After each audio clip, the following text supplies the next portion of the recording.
it's okay, because sometimes, you do something and you put in the effort, and it doesn't go your way, but you keep going and you keep moving forward, Yeah. and finding the positivity in that is important, because it's hard, especially for kids to understand that, right? Like, it's hard for them to Hmm. understand, well, I really love this, but it's not going how I want it to go. Should I just give up? Right. And so when my daughter says something like, I'm not good at something, like I'm not good at gymnastics, I couldn't do the handstand, I always say, you're not good at it Yet. yet. If it's important to you and you want to do it, yet is the thing. Like, look how long it took mommy with her book. Like, we use that as an example I all the love time. Even with things like school things, like I'm not good at reading. You're not good at reading yet because you haven't done it enough and you haven't practiced and you have to just keep going, like stuff Yeah, like that. yeah.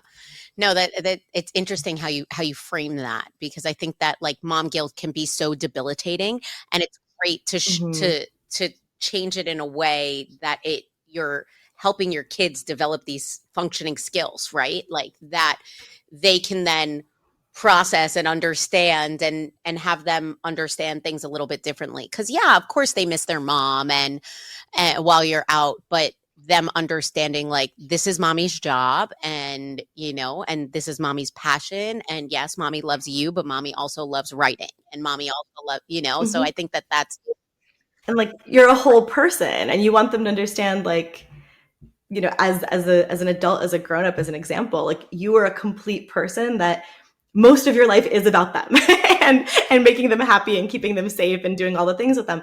But you also have an interior life and they yeah, should too. Because I read something recently that was like, your kids won't remember necessarily how you tell them to treat others, but they'll see how you treat yourself, and that's how they're going to treat themselves when they get older. And like, that really struck a chord with me. Like, I want them to prioritize what they love and to prioritize, their families and their children, but also their own passions, and not lose themselves along the way in light of yeah. that. No, that's super important, because I feel like that's one of those things that wasn't as important when we were being raised. Like, we weren't really taught Mhm. about self-care, and we weren't really taught about doing the things that you love and making sure that your cup is always full, right? Like, we were never really taught. I mean, Mhm. at least personally, like, I feel like I wasn't really taught to make sure and check in with myself, right? Make sure that I was okay. And I feel like it's so interesting, because I feel like I'm constantly having, like, these mental health check-ins with myself, because I know how important it is now, and since losing my mom and everything else, like, I feel like I consistently need to be like, okay, I know I'm feeling a certain way. Like, are we okay here? And then having those open and honest conversations with my kids, right? Because they have all these big emotions and they don't always know how to handle them. And so, making sure that they know what to do when they're having these big emotions, and a good example of that is that, sometimes I take myself out of the equation, and I'm like, mommy's going to sit outside by herself for 10 minutes, and then I will come back inside, Mhm. but I just need a second. And I saw my son do it the other day, and he's 6, and he was like, guys, I just need to go to my room for 5 minutes. I'll come back down. And his friends were over, and That's they were like, "Where did Brooks amazing. go?" I was like, "Brooks needed 5 minutes and he'll be back. He just needed 5 minutes to himself." And it's like, that's not something that I could do at that age, right? Like, that's not something that I Mm-mm. understood being able to, like, You weren't taught. no, Yeah. I, It like, was not part of our coping no, mechanisms. no, but Mm-mm. I am the first to say, mommy needs a break. Mommy will be right back. Right. Like, and now, and to see my kids, like, that resonate with them, like, that makes me feel like, okay, I did something. Okay. Good job, Sam. Yeah, I mean, that's amazing. And also, like, there's so much more stimulus now. So, of course, we need breaks. We need breaks in a way that probably kids didn't 20 years ago, because there wasn't this onslaught of information and media and things and activities. Like, it was a much simpler time. Maybe every generation says that looking Right. back, but it really feels less chaotic when I think of my childhood than when I think of my kids' childhood. And yeah, like, taking a break is so natural and smart, and like, knowing what feeds you and what fills you back up when you take that break is so important. So yeah, I think that's all incredibly part of it. And I think two, going back to the question of mom guilt, it's like I try to be so present when I'm with my kids. Like we're together a lot all the time. Like I've structured my life in such a way where I'm there for the drop-offs, I'm there for the pickups, I'm there for the games, and I'm still managing to kind of do my job and write in between that. And so I feel less guilt because of that too. Because I'm around a lot. So it's not like, oh, mommy's never here. Mommy's here a lot. No, that's awesome. That's amazing. But at the same time, it's like it's the balancing act of relying on your partner Yeah. and making sure Mm-hmm. you picked the right partner that can help you with all of this, right? And I'm sure, at the Totally. beginning, was it easy for you to just be like, okay, like I can rely on you, James, like you got this, or did it take some learning? Like, was there a learning curve for you to be like, hey, I'm going, here's what, like, or were you always just like, no, it's great, he's good, he got this? Um, I mean, I have the world's most incredible partner and husband. He was the one who, like, from the word go, for years and years and years, when I had failures and setbacks and rejections, he was like, just keep writing, keep doing it. Like, this is what you want to do. When I had just had my twins, I was applying to graduate school for an Because, MFA the normal in thing creative to do when writing. you just have twins is apply for a master's program. Yes, exactly. Exactly. Yes.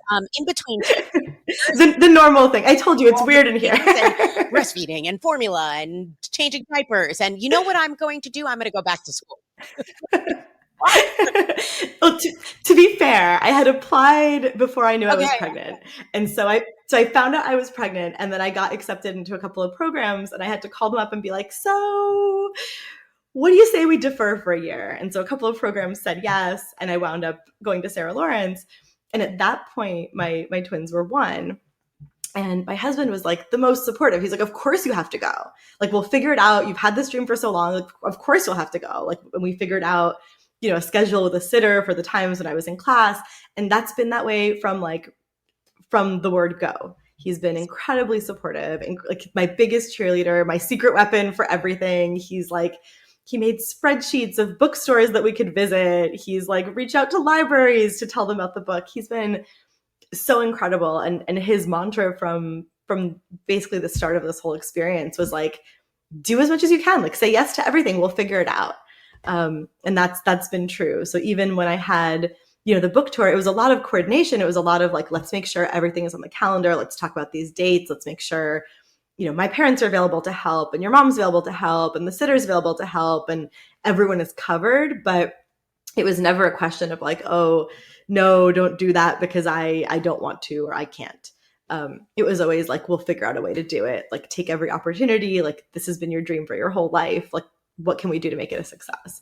So I'm incredibly blessed, incredibly fortunate to have the partner that I have. Yeah, for sure. No, that's incredibly amazing because he like was so much the driving force in getting you to where you are, which is Mm, what more could you ask yeah. for in a partner, right? Like that's exactly what we all want. We want our partners to understand everything we're going through and push us in the right direction. And that's just amazing. And I think that there's a lot of moms Yeah. out there that just feel guilty asking for that support from their partners, their spouses, their family, especially when it comes to childcare. It's always hard to like be like, hey, these are when I have big things coming up. Is it okay? Like, at least personally, like I always feel bad like if I have, because especially now, like tonight I have an event and my mother-in-law is coming to town for soccer tournament this weekend and I'm going to be at the soccer tournament, but I'm not playing. Always. Yeah. Always so much. Exactly. Always so much. And so what would you say to moms who just feel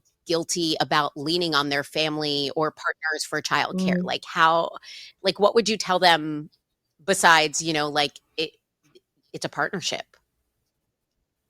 I mean, it is a partnership. I mean, I feel that same guilt too. I sort of feel like, when I have something new come up, I always check in first before I agree to it, even though I know the answer is going to be, we'll figure it out.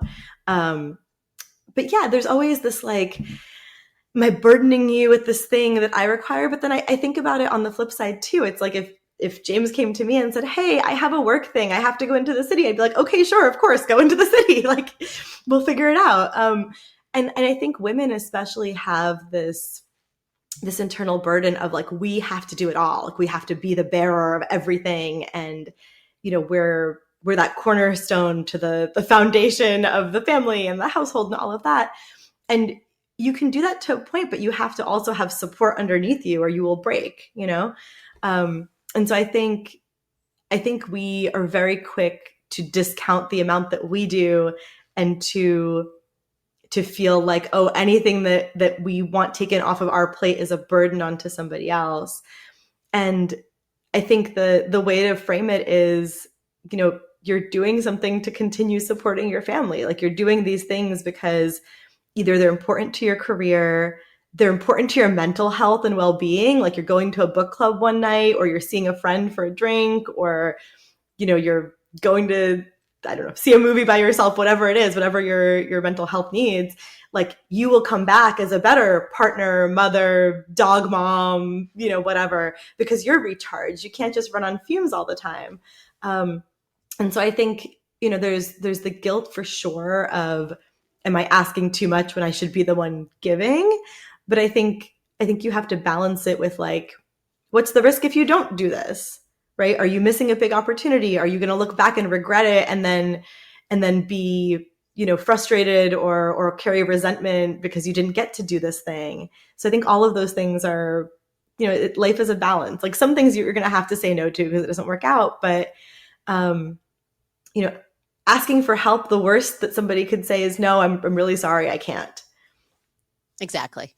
No, you're exactly right. Like that's the only, you know, that's the only stepping stone, like or thing that you have to get through is just knowing that the worst that can happen is, okay, I can't do it today. Okay. All right. Well, Right. tomorrow's tomorrow, like you can Yeah. Or you figure out, hey, is there somebody else that could be helpful in this scenario? Is there a sitter? Is there a mom friend? Is there a play date that we could do? Like, can you get creative about it? Um, but I think it's more dangerous in the long term to instantly say no to everything before you have any of those conversations because you're afraid to have those yeah. conversations. Yeah, no, exactly. No, I love that. I love that. And how do you like, okay, so what's your go-to way for keeping all the balls in the air, right? Like, are you Mm. a notes app type of person? Are you a post-it note person? Are you a notebook person, which really embarrassing. I showed Daria all my notebooks yesterday. Love them. I'm a writer, in case people don't know. Like I have to write all my to-dos and everything down, and then I have to cross them off because that's how my executive functioning needs. I mean, hello, I work for One Thrive. I got my board, my stuff. I got to do all the things. But yep. My assistant just gave me my weekly board. Oop, this way. Oh, so all the things. But coffee IV drip. What works for you? I mean, coffee IV drip for sure. Cheers. So interestingly, I think I divided up between the kind of task that I'm doing. So for creative work, there was a time in high school in my 20s where I could have a really good idea and I didn't have to write it down and I would just remember it for the next time I sat down. And those days are gone. There's too much else floating around about, the kids' schedules and the school program and this and that. So I live and die creatively by my notes app. I will constantly be putting things into a note. So anytime I start a new book or a new project, that's the headline at the top of the note. That's the name of it. And I'll just keep going back to that note and like adding stuff so that when I'm stuck or when I'm looking for, oh, what was that good idea that I had? I know it's all in one place. That tends to work best for me. If I'm driving, sometimes I'll use the car's like voice to speak, voice to text function, and I'll dictate something into a note, which is hilarious when you go back and look at it. You're like, I'm sorry, what? But at least it gives me the high level things that I need to pinpoint close enough where I can remember and jog my memory about what that idea was. But in terms of keeping like life organized, we years ago, my husband and I made a joint Gmail account. So it is a Gmail account that has both of our names in it. And that's what we use for every single appointment. We have a joint calendar. so we can see it on our phones, and it comes in a different color than like just my calendar or just his calendar. And anytime I open my calendar, I see like my stuff, but then I see the joint stuff. All the kids' things, all of their birthday parties, all of their practices, all of their rehearsals, they're all in that joint kind of app. Um, and that's really helped us keep track of like, okay, we need to have a family meeting, the adults every morning or the night before, and just say, what's happening tomorrow? Are you doing pickup and drop off for this? Am I taking them to art class and you're going to soccer or whatever it is? So that's been really helpful. And it also helps keep track of like doctor's appointments and just knowing when the other person is out of the house. We both happen to have jobs where we work from home in different locations, thankfully. So that's really helpful to know like who's coming, who's going. You know, is somebody coming to, I don't know, fix the sump pump because something broke or like something happened to the washing machine, whatever it is. Like all of that goes on that calendar too. So that's been the way that life gets organized, I think, most easily. And the other thing I started doing recently, which has been helpful, at least to me. So I used to be in this mindset where if I got an email or something while I'm on the go, I would read it and then I'd say, oh, I'll get back to them later. That was the kiss of death because I would sit down at the end of the day and couldn't remember who I needed to get back to. You know, were there 6 emails or were there 7? Like, did I respond to this person or didn't I? So I just make a rule. Either I'm not going to look at it until I know I can sit down and write them back, or I'm going to open it and make it a point to at least acknowledge that the email was received, and that's at least like keeping, you know, the ball going, because I found that was something I was so guilty of for so long. Like even text messages, I would like look and I would be like, oh, let me get back to this person. Wait, like the baby needs something now. And then I would leave it and I would always forget. It didn't compute. So I'm trying to be better I about feel that. like those first couple years of life of like having like a baby or whatever, like there are so many text messages and so many group chats and so many Yes. things. So And many. like we just like I just totally like so many times I just had so many text messages that I just, and in your brain, mom brain is real, like Mhm. It's very so real. real. But like you're like, It's so oh yeah, I real. totally responded to them. And they're like, hey, I totally texted you about this like 3 weeks ago and you never responded. And I'm like, in my brain, I did. Yeah. Right. I compose the whole message in my head. Or like I'll start composing something and then realize, wait, I have to double check with James that like this date is going to work for us, that he doesn't have a work thing that night, or, you know, one of the kids doesn't have something that's not on the calendar. And so I'll start writing it. I'll make it a note to go and chat with him about it when he's free. I'll see him, forget completely, and then the note is Right. gone. The phone doesn't save it. No, it's So, gone. It's totally gone. I'm like, I just, yeah. yeah. Mm-hmm.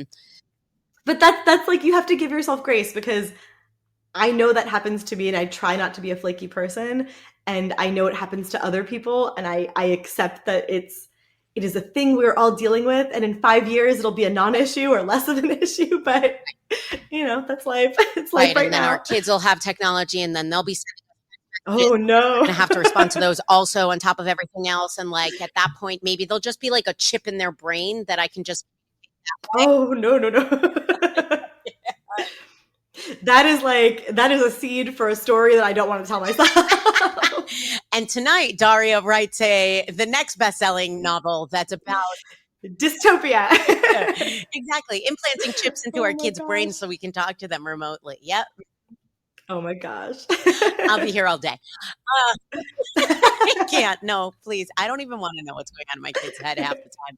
I'm like, Brooks, it's 100% soccer, soccer, soccer, soccer, soccer. Winnie is unicorns and butterflies and fairies and when you right sparkles, Sparkles. all the sparkles. She calls them sprinkles. They're not sparkles. They're sprinkles. Sprinkles. She also That's calls so the cute. freckles on your nose sprinkles too. That's It's even so cuter. so cute. But like now that like sparkles are also sprinkles now, so then I got real confused. I was like, wait, what? Yeah. They're Sparkles. sparkle sprinkles. Yes, yes, all the sprinkles, all of them, all of them.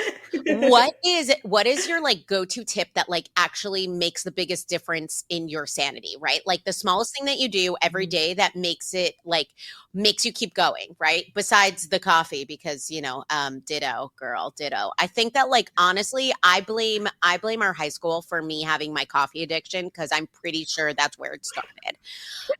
Mhm. Me too. Same. And it was hot Same. coffee. Because that bus came so early. You Oh couldn't my God, otherwise. 6:45. And not for nothing, my son's school starts at 8 o'clock now, but his bus doesn't pick him up till 7:20, thank God. Because his school's like around the corner. I didn't have to schlep to a magnet school that was 25 minutes from my house. Um, but Yep. you know, but yeah, no. So tell me, what's your biggest go-to to help persevere and get through everything? So I would say, I mean, I don't think there's one go to. I think there's just constant moments in the day where I'm trying to like check in with myself, make sure I'm drinking water, make sure that I feel, hydrated and have had something to eat because I think moms will, like, we take care of ourselves Always. last.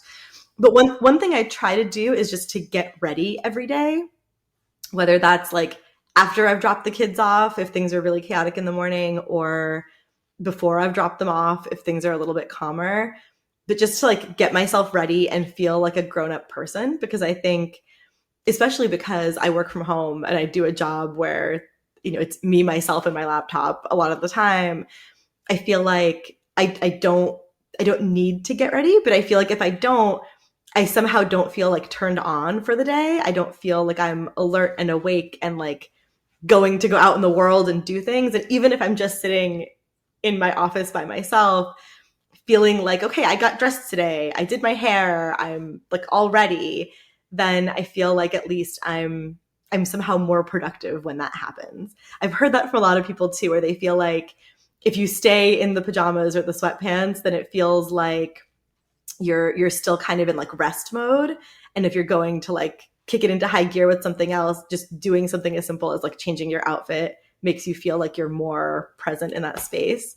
So I've been mentally tricking myself with that for a while. That's been working. I love that. I love that. It's funny you say that because first time mom Sammy was very much like one, I had really bad like PPA, PPD, like all of the things I Mm. had it, like I totally had the baby blues. Like I had all Oh, the things and I had an amazing baby nurse that she was like, honestly, she did more for me, I swear, than even, yes, she got my kid on a schedule and was amazing and all of that. But she was like, Samantha, go take a shower. Samantha, do your hair. Samantha, do your makeup. And it was mm-hmm. one of those things that I was like, oh, I don't need to. It's fine. Like, I'll take a shower tomorrow. It's fine. And she's like, no, no, you're taking a shower because I'm not handling Yeah, your do baby it. until you make yourself presentable. And I was like, oh, she Yeah, was like, it's one of those things that like you don't realize how much it impacts your mental load, but it totally does. Like putting yourself together right. and little things, right?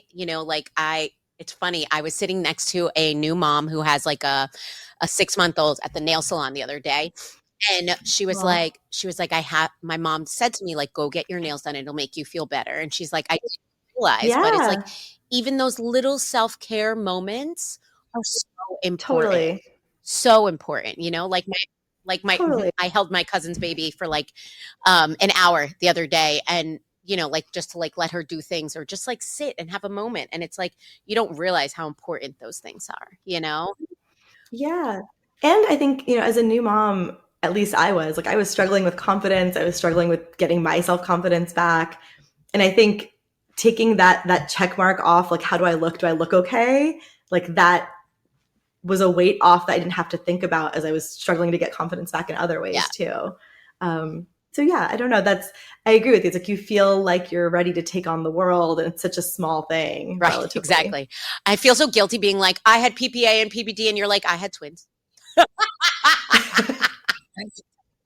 Not a contest. We're all in it together. Rising tide lifts all Wait, so when you boats, when you lifts all went to the moms. doctor and you found out you were having twins, like were you just did you know? Did you feel like you were? Like what? I want to know how that went. Can I tell you a Yes, crazy please. story? Like an absolutely crazy story. And it's actually very apropos to this book. So this is like, we'll give you insight into who I am as a human and why this book came out of my brain. So I'm a person who's always believed in like spirits and contact from the other side and being able to have those connections. And so my mom's mom, my grandmother, she passed away basically a year to the day, not basically, exactly a year to the day from the day I found out that I was Whoa. pregnant. And we had been trying to have kids at that point, and when she passed away, I had found out like at her funeral. We were sitting at the repast, and I went to the bathroom and I got a period, and I was like, oh, I guess it didn't happen this month. And I remember I was sick as a dog. I had like some sort of flu, gastro. It was very bad. It was very bad. Like so bad that I was home from work, which is like not a thing that usually happened. And so I'm laying in bed, and I knew based on like calendar that was the day that I was supposed to test to see if I was pregnant. And I was like, there's no way that if anything were to happen that it could survive this plague that I am living through. But I went in and I peed on the stick, and it said that I was pregnant. And then I looked at my calendar, and it said Grandma Irina passed away. Like, this is the anniversary of it. And I had this, like, I was like, I'm having twins. I had this feeling. Why? My grandmother was not a twin. I just got chills all over my body. I just thought I'd let you know. Okay, go ahead. She and my grandfather, see, she's here. She knows. She's like the gospel truth. She and my grandfather were both Gemini. And the word in Russian, which is what she spoke for Gemini, is the exact same word as twin. It's not like Gemini and twin, it's twin and twin. And so growing up, she would always say, your grandfather and I are twins. And I knew I was pregnant. I saw what day it was. And I remember calling my husband and being like, guess what? We're pregnant. Also, I think we're having twins. And he's like, what? He's like, what are you basing this on? I was like, just a feeling. And it's the year anniversary of my grandma passed away, and she and my grandfather, and she wanted grandchildren so badly, and blah, blah, blah. And then we went to the doctor's office, and they did the scan, and sure enough, the doctor's like, okay, well, there's one heartbeat and there's the other heartbeat. And James almost like fell out of his chair. It was just like this feeling. I just knew. And my whole life as a kid, like I thought twins were so magical. I always wanted twins. So it aligned in this weird cosmic way. And then we didn't find out what the genders were until they were born. We had the information in an envelope that we did not open the whole time I was pregnant. That's self-control. Okay. It was a lot of self-control. But I had a dream that baby A was a boy. And I didn't have any dreams about baby B and like gender wise. But when they were born, I was like a boy and a girl, and my grandmother and my grandfather. And like, I don't know, it felt cosmically aligned. So that's my crazy story. I love that. That's amazing. That's amazing. And that makes so much sense. So much. Mm-hmm. Mm-hmm. Wow. Yeah, no, I'm pretty sure Robbie would have like fallen out of a chair if at any time they were ever like, oh, there's two. And yeah, no, after my second, that was, donezo. It's a lot. I'm sure. If you could go back and give first time mom Daria now, like being on the other side of 3 children, if you could give her one piece of advice, what would it be? I love this question because I feel like there's so many things that I would tell myself if I could go back in time, just like for one, don't sweat the small stuff. Like, yeah. But I mean, that might be it. I mean, I think the thing that has been most helpful now with the baby that I would tell myself the first time around is everything is a phase and it's all going to work out okay.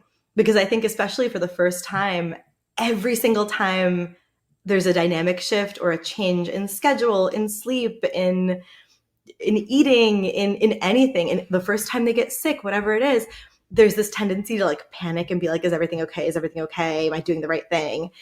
And I think the second time around, you just trust your instincts, and because you've seen it once before, that like whatever you're struggling with, in 2 weeks, it's going to be different. In a month, it's going to be more different.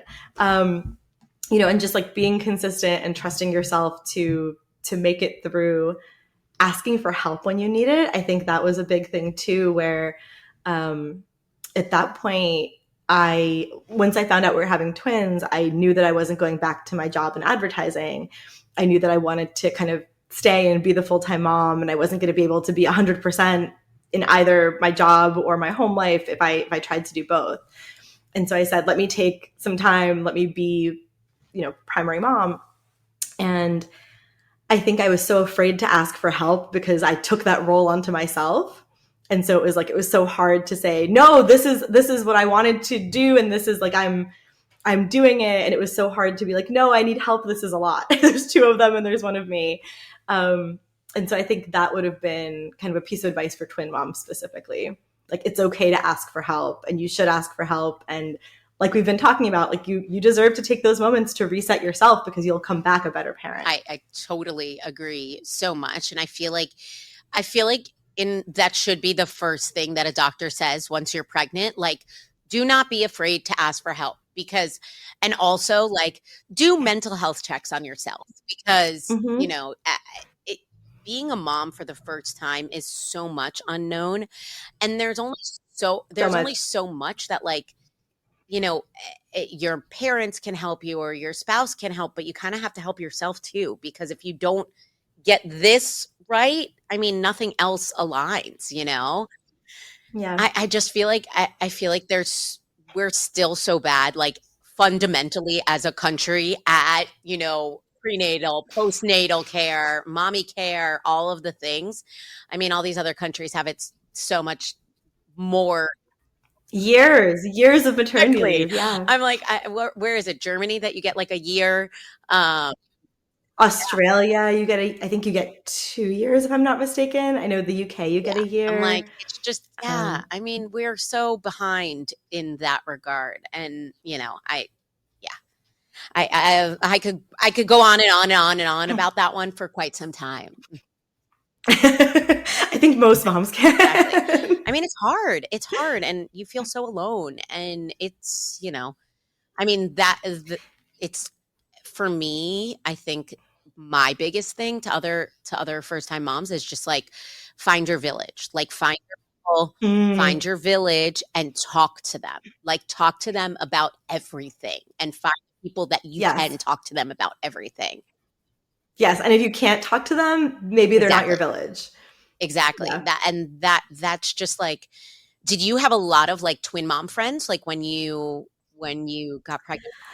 No, I was the token twin mom. So at the time we lived in Hoboken, which was amazing, incredible, like the best place ever to raise little kids, honestly. Um, and there was a Facebook group, and so maybe you can't tell from this podcast, but I am genuinely like a deeply introverted person, hence writer. So it takes a lot for me to go and introduce myself to a new person, to like say, hey, do you want to be friends? Like, that gives me a lot of anxiety and agita. But I knew for the kids that I was going to have to do that. And I wanted them to have friends. I wanted to have play groups. Like, I wanted all of that for them. So I joined this Facebook group that was specifically for kids born the summer they were born in Hoboken. And there were like 130 something moms that were all giving birth within those same couple of months. And we would meet up, there'd be a meetup of like 30 moms with 30 strollers and babies. And I was one of two or three twin moms in Hoboken. And for one of them, it was her second pregnancy. So she had an older kid. So she was already on a different schedule, different life, like had her established mom group. And one of them, I think, moved away pretty quickly after giving birth. So I was like token twin mom with all of the singleton moms. What's amazing, though, is I found this group of women. We're still all friends 7 years later. Our kids are all friends. We went to one of their birthday parties last weekend. And it's been so incredible growing up with this group, like with watching the kids grow up together. Like, they treat each other like siblings, like cousins, even though we're in different places now. Some of us are in the burbs, some of us are still in Hoboken. Like, watching that synergy when they get back together is so beautiful. And like, I know that I have this group for my whole life of women that I respect and love and admire. I would not be the mom I am, like, nowhere near, without their support and their love. And again, like those people that you can text at 11 p.m. and be like, so there's this weird thing on his arm. Like, can you look at this picture? What do you guys think this is? Like, it's such a weight off of your shoulders to do it together with other For people. sure. For sure. Mommy villages are so important. And that's awesome that you like even had that.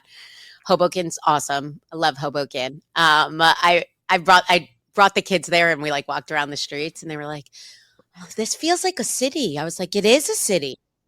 It is a little city. Yeah, there's so many. It's so great for kids. There's so many parks. Like virtually all of the restaurants are kid friendly. It's really great. No, that's awesome. What's next for you, Ms. Daria? I'm like, for the record, just so that our listeners understand, we talked for so long and I still didn't get through, I think, half. Like, oh no, but totally fine because it was. We'll just talk forever. Literally, this is going to be a 9-part. No, I'm kidding. So I know you're working on a new book. I know you have a bunch of festivals coming up. Maybe taking a little nap or a vacay. But what's that? Daria's just going, and quite frankly, I mean, rightfully so. You have this amazing book that was snatched up by Sony. So like, so many cool things going on. But tell me, what is your future look like?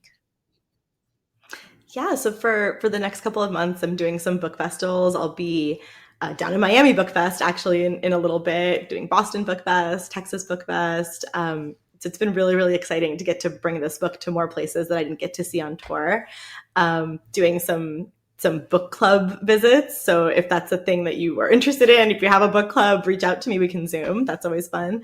And working on a second novel. So I've been hard at work at that one. It is nothing like Aftertaste. So getting my brain into a completely different world has been interesting. That one takes place in San Francisco. It's about a woman who falls in love with a sailor on an enchanted ship. So that's been a completely different topic, different like kind of magic system, different part of my brain, more historical. So it's been really fun to get to be back to the more creative side, because I think once you publish a book, the lead up to publication, and then once it's out, it's a lot of like promotion and marketing and being on. And again, like introvert, it takes a lot out of me to do that. I'm like an extrovert introvert. Like I can be really social and talk, and obviously love talking to you. But it's it takes energy. So I think taking some time to recoup that energy and then putting it into creative stuff has been really great. Awesome. That's awesome. All right, leave us with one mantra for mommies out there listening to us that want to thrive and not just survive. Leave us with something that you stand by in order to make the crazy not so crazy. So I'm going to go with something that works both for writing and for life, which is chase your obsessions. Know the things that anytime you see them, hear about them, learn about a new aspect of them, excite you, and don't let those things go. Because those are the things that are going to fill your cup, whether it's creatively or emotionally or psychically or physically.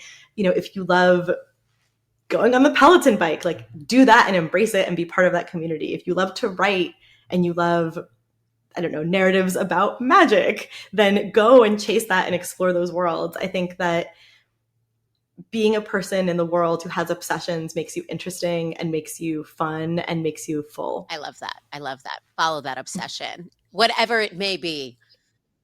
Whatever it may be. Well, awesome. Well, all my listeners out there, you have the opportunity to win yourself a signed copy of the amazing Daria Lavelle's wonderful book, The Aftertaste. Yes. And then you can look, there it is. We have it here, and we have a signed copy for one of you lucky listeners. So if you could go on, you need to follow us, and you'll see I'll have all of the details below for what you need to do to enter the giveaway. But we can't wait for you to read along with us. Maybe we'll just have one episode where we just talk about the book. Is so amazing. But Daria, thank you so very much for being on with me today. I really appreciate it. I love you so, so, so, so much. I'm sure this is not the last time you will see Daria on Mommy is Thriving, because she is a mommy of 3, a little powerhouse over there, writing herself away, just writing, writing, writing, writing, writing, writing. Can't wait to read your next novel. This one was fantastic. I want to read it again and find all of the little Easter eggs. We call There's so many Easter hidden eggs Easter eggs in this book. like throughout. I need to find them because I'm like now looking back, I'm like, oh, so many things, so many things. And for the record, I made my mother-in-law read it also because I needed someone to talk about what. And she loves to read, so I was like, aha, fantastic, my people. So I had her read it, and after she was like, I'm reading it again because I need to find the Easter eggs, and I was like, yes. So Oh. her and I'll have. I can't wait to edit this in post and then send it over to her so she can be like, I want to be Daria's friend. It'll That's happen. so It'll amazing. happen. Well, Daria, you're the best. Thank you, thank you, thank you, thank you. Thank you so much. This was an This absolute was joy. amazing. Stay tuned for more, and definitely go check out everything that is Daria. Daria, I know you have a website, all your socials. You want to just rattle them off real quick, and then we'll put links below. Yeah, so it's darialavelle.com is my website. And then you can find me on Instagram at daria.lavelle.author, on my very embarrassing TikTok at daria.lavelle.author. I think those are the two Awesome. main ones. So come find me Fantastic. And I there. don't know if anyone saw today, but in honor of my lovely friend Daria, I did have my ghost water bottle with me. There we go. The best. It has ghosts with bows, which is the most Sammy thing ever. But I love it. But thank you so much. Mwah! You are the best.